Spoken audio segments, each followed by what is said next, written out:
Shalom Bapak Ibu Saudara. Kita meneruskan renungan kita dengan tema menjalankan kerajaan sorga di bumi. Dan kita akan sekaligus menutupnya juga karena ini sudah yang ke-29 ini. Jadi kemarin kita sudah bicara bahwa membandingkan ya Taman Eden dengan kota Yerusalem baru, di mana Taman Eden itu adalah kerajaan sorga di bumi, simbol daripada kerajaan sorga di bumi, di mana manusia masih dalam tahap awalnya ya, belum berdosa, belum juga kudus ya. Kemudian kota Yerusalem baru kita sudah tahu itu adalah mempelai anak domba, dan itu melayani terus ya, kitab Wahyu, bahwa dia akan menawarkan air kehidupan, ada pohon kehidupan di sana juga yang menyembuhkan bangsa-bangsa.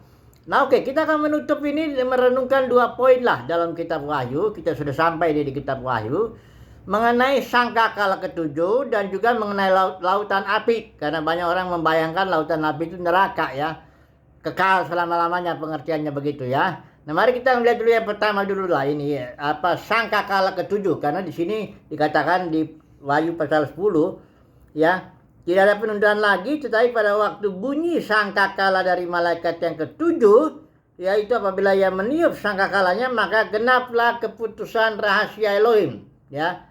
Jadi ada rahasia, ada misteri ya dalam diri Elohim yang akan dinyatakan nanti pada ketika sangkakala ke-7 ditiup. Nah, apa misterinya itu?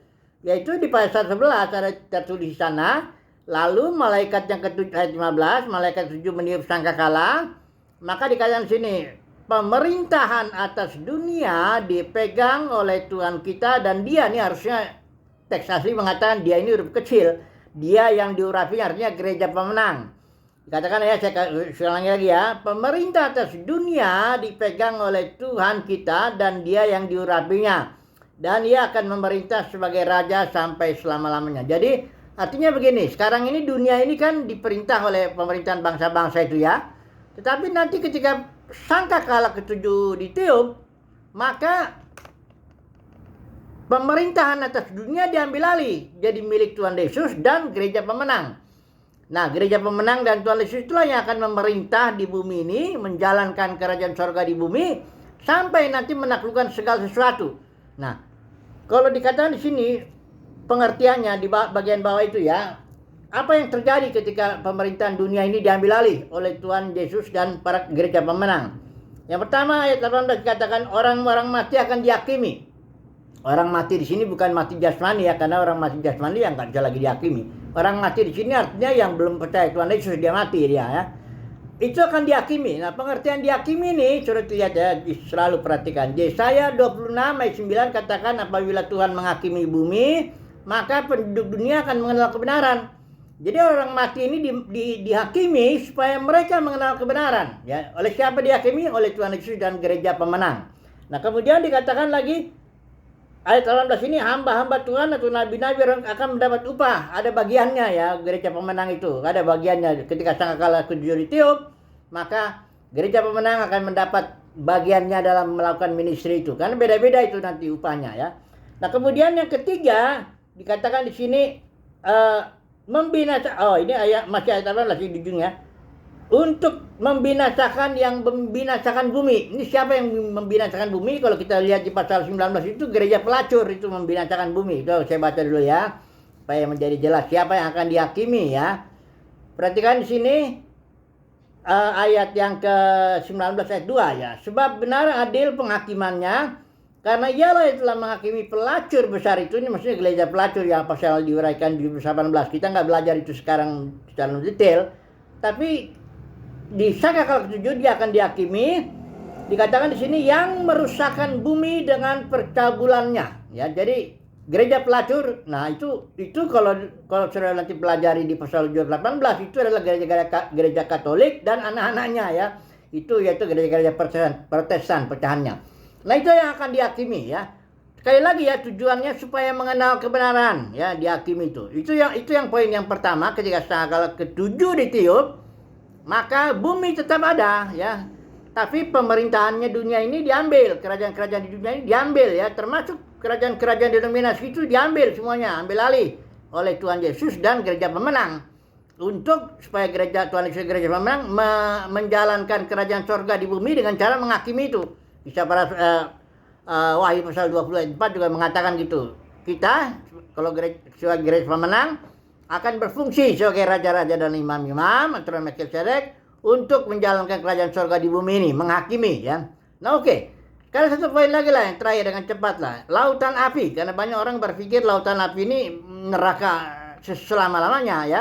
Coba dulu kita lihat ya. Ajaran lautan api ini cuma ada di kitab Wahyu, sekitar 5 kali lah dia muncul itu.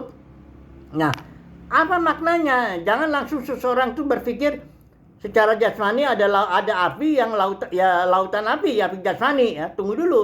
Karena kita tahu kitab Wahyu ini adalah kitab dengan bahasa simbol. Wahyu 1 ayat 1, semaino istilah Yunani dari akar kata sema yang artinya simbol. Nah, jadi mari kita lihat apa kata Alkitab ini tentang definisi lautan api itu. Nah, mari kita baca di Wahyu pasal 20 ini ya. Dikatakan di sini ya.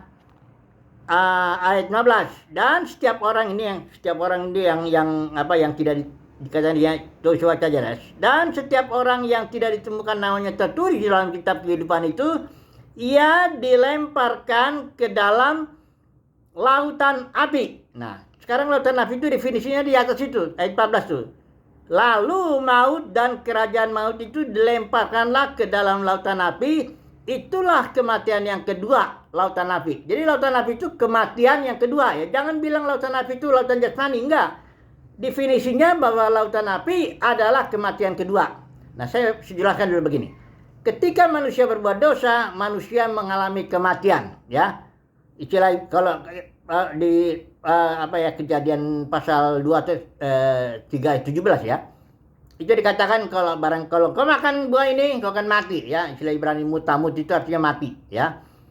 Nah, itu kematian yang pertama ya, ketika manusia berbuat dosa. Setelah itu maut atau upah dosa itu maut atau kematian itu dilemparkan lagi ke dalam kematian kedua. Dimatikan lagi kematian pertama itu. Artinya kematian pertama dihapuskan oleh kematian kedua.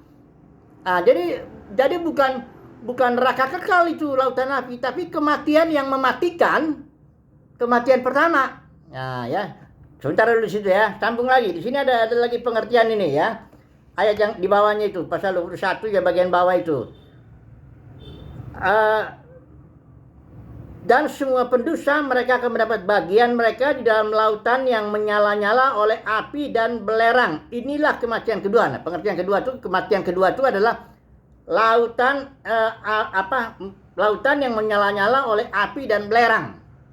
Apa ini artinya? Ini saya mengutip aja seorang yang namanya Charles Spurgeon, itu dia sudah meneliti istilah Yunani belerang itu theion ya. Ada di situ kata kerjanya itu theo. Ini artinya lautan api itu bukan lautan api jasmani, tapi lautan api dan belerang itu berarti lautan pemurnian ilahi, ya. Nah, jadi tadi kita lihat ya, lautan api ya. Pertama pengertiannya lautan api itu adalah kematian kedua. Kematian kedua artinya mematikan kematian pertama. Kematian pertama dilemparkan, maut dan kerajaan maut itu dilemparkan ke dalam lautan api, ke dalam kematian kedua dan dimatikan. Selesailah itu maut itu. Makanya di kitab Wahyu bilang enggak ada lagi maut. Kenapa? Mautnya kematian pertama maut itu kan sudah dimatikan lagi. Nah, selesai ya. Yang kedua, lautan api dan belerang itu pengertiannya pemurnian ilahi. Jadi bukannya orang-orang itu dibakar selama-lamanya di neraka, bukan. Justru lautan api itu sebenarnya suatu ministry yang memurnikan sehingga orang mengenal kebenaran. Ini sesuai dengan pengertian penghakiman itu. Jadi makanya pengertian kita akan dihakimi itu sebenarnya kalau kita cintakan kebenaran, kita senang dihakimi oleh Tuhan. Kenapa? Dengan cara kita dihakimi oleh Tuhan, kita bisa mengenal kebenaran, ya. Nah, oke lah. Jadi intinya begini, kesimpulannya lah saya sebagai penutup ini ya. Tema kita kan menjalankan kerajaan sorga di bumi, dan kita sudah tahu bumi yang kita injak ini tidak akan dihancurkan, tapi sistemnya yang diganti, pemerintahannya yang diganti, yang tadinya dikuasai oleh orang fasik, kemudian dikuasai oleh Tuhan Yesus dan gereja pemenang. Tujuannya apa? Menjalankan kerajaan sorga di bumi supaya dalam arti menghakimi supaya semua penduduk dunia itu mengenal kebenaran. Pada akhirnya rencana Tuhan genap, yaitu bahwa semua manusia akan menjadi serupa dan segambar dengan Dia dan memerintah di bumi. Karena itu tujuan semula. Kejadian 1 ayat 26 sampai 28. Baiklah kita, kata Bapa di sorga bilang, baiklah kita menjadikan manusia serupa. Manusia, ingat ya garis bawahi ya, nggak ada sedikit atau sebagian dah. Manusia serupa dan segambar dengan kita. Akhirnya jadi itu. Cuma caranya, prosesnya, nah kita harus tahu bahwa itu semua akan jadi setelah sangkakala ketujuh, di mana Tuhan Yesus dan gereja pemenang mengambil alih pemerintahan dunia ini dan menjalankan kerajaan surga di bumi sehingga seluruh penduduk dunia mengenal kebenaran. Cukup itu aja dulu ya renungan kita. Jadi semoga saudara dan saya mendapat kasih karunia untuk ambil bagian bersama dengan Tuhan Yesus kelak, termasuk gereja pemenang. Kita akan menjalankan kerajaan surga di bumi dengan tubuh kemuliaan ya, untuk memulihkan segala sesuatu, untuk membuat penduduk dunia mengenal kebenaran. Haleluya. Amin.